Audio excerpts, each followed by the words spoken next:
महेंद्र बाबूराव चव्हाण. व्यासपीठावर उपस्थित मान्यवर आणि विद्यार्थी मित्रांनो,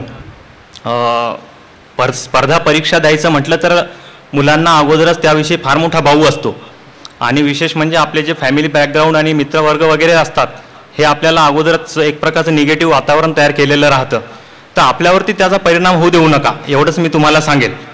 मी तसं BAMS केलेलं होतं आणि काही वर्ष प्रॅक्टिस केली आणि प्रॅक्टिस केल्यानंतर जेव्हा मला असं वाटलं की आपण या व्यतिरिक्त अजून काही करू शकतो तर मी स्पर्धा परीक्षेची तयारी करण्याचा विचार केला.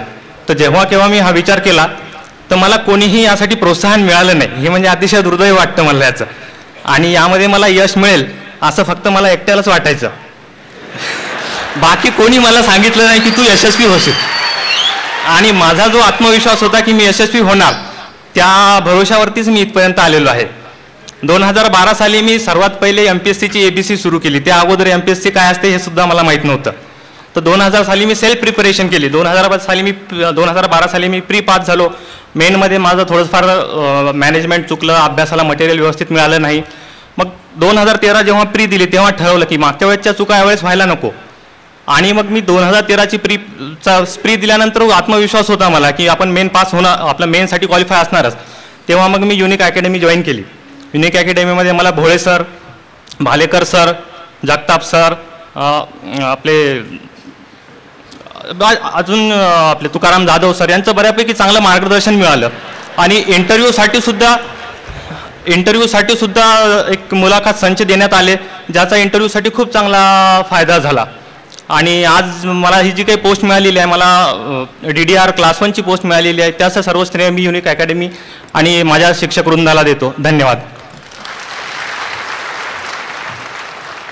यानंतर मी महेश लोंढे यांना निमंत्रित करतो, त्यांनी मंचावर यावं मनोगतासाठी. आदरणीय व्यासपीठ आणि मित्रांनो, एक गोष्ट सांगतो आणि संपवतो. अकलूज सोलापूर जिल्ह्यातील एक गाव आहे. मी सोलापूर जिल्ह्यातून आलोय आणि बऱ्याच वेळा मागच्या काही मनोगतात असा उल्लेख झाला की आम्ही दुष्काळी भागातले आहोत. मी तर म्हणतो कसला दुष्काळ, गुणवत्तेचा केवढा सुकाळ आहे. जेवढे पास झालेले विद्यार्थी आहेत तेवढे सगळे दुष्काळी भागातून असतील तर सुकाळच आहे असं म्हणावं लागेल. अशाच एका भागामध्ये अकलूज नावाचं एक गाव आहे, तिथे घोड्यांचा बाजार भरतो. त्या बाजारामध्ये एक व्यापारी आपला घोडा घेऊन आला होता आणि तो असं म्हणत होता की माझा जो घोडा आहे तो 120च्या स्पीडने पळणार आहे, 10 लाख रुपयात घोडा मिळणार आहे, 10 लाख रुपयाचा घोडा. त्याने अशी जाहिरात चालू केल्यानंतर लोकांचं साहजिकच लक्ष त्याच्याकडे गेलं आणि जमाव गोळा झाला त्याच्याभोवती. त्यावेळेस लोक त्याला विचारू लागले की बाबा काय विशेष काय आहे तुझ्या घोड्याचं, 10 लाख रुपये कशासाठी घोड्याला. तर त्यावेळेस सांगितलं त्याने की माझा घोडा मनात आणलं तर 120च्या स्पीडने जाऊ शकतो. माझा घोडा मनात आलं तर एक टनाचं ओझं घेऊन 60च्या स्पीडने जाऊ शकतो. मग एका श्रीमंत माणसाला थोडं कुतूहल जागृत झालं. त्याला वाटलं की जर असा घोडा असेल तर घ्यायला काय हरकत नाही. त्याने पहिला प्रश्न केला त्याला की एवढा चांगला घोडा आहे तर विकतोयस का. तर तो म्हटला मला पैशाची गरज आहे, 10 लाख रुपये मला इमर्जन्सी हवेत म्हणून मी विकतोय.